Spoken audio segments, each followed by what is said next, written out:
et je peux régler l'angle auquel les lunettes se déclenchent toutes seules. Et donc pour revenir en arrière, je descends vers le bas. Dans ma timeline actuelle, alors je vais faire un petit exemple, je vais prendre une photo. Je vais prendre une photo en appuyant sur le bouton. Donc par exemple, vous avez dû voir une lumière blanche qui montrait que ça s'est activé, et la photo qui apparaît sur l'écran. Là, par exemple, j'ai reçu une notification il y a 37 minutes du New York Times. Donc je peux cliquer dessus. Ah, Berlusconi s'est fait virer du Sénat en Italie. Ah, je ne sais pas s'il y a des Italiens dans la salle. Mais... je peux faire un certain nombre de choses sur cette notification. L'une des choses qui est intéressante, c'est que je peux, normalement, sélectionner Read Aloud. Et là, il y a une synthèse vocale qui va avoir lieu, qui va me lire en fait l'article. Donc je n'ai même pas besoin de voir le texte, j'ai une voix qui va me lire l'article. Ce qui est assez pratique quand on est en déplacement et qu'on n'a pas envie de passer son temps à lire sur un petit écran.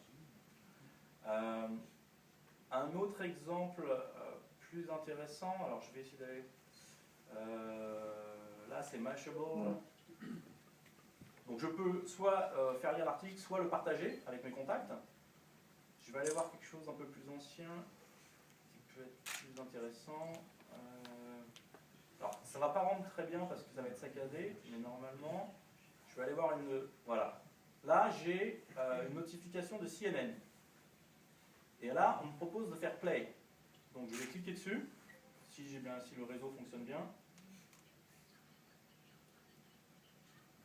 Et donc là, moi, je vois la vidéo et le son. Donc pour vous, c'est un petit peu saccadé, mais je peux voir la vidéo de CNN qui raconte l'histoire de cette personne qui a payé ses impôts avec des billets d'1 $, qui est arrivée avec ses sacs remplis de billets de 1 $. Encore une fois, c'est très saccadé dans ce que vous voyez là, mais c'est beaucoup plus fluide sur mes lunettes.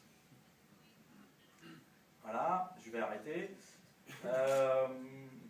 Autre chose à vous montrer dans cette démo. Alors, je vous montrerai les nouveautés tout à l'heure. Une des choses qu'on peut faire aussi, c'est partager la photo. Là, j'ai pris une photo. Si je clique dessus, je peux la partager.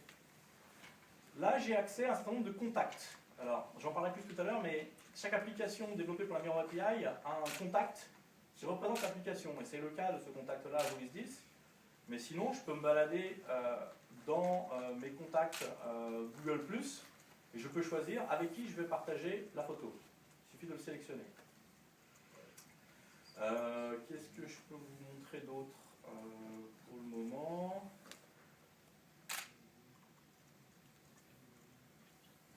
Donc je peux voir les prévisions météo, je peux voir, bon, encore une fois, le prototype est fait pour les résidents américains, donc tout est américanisé pour le moment.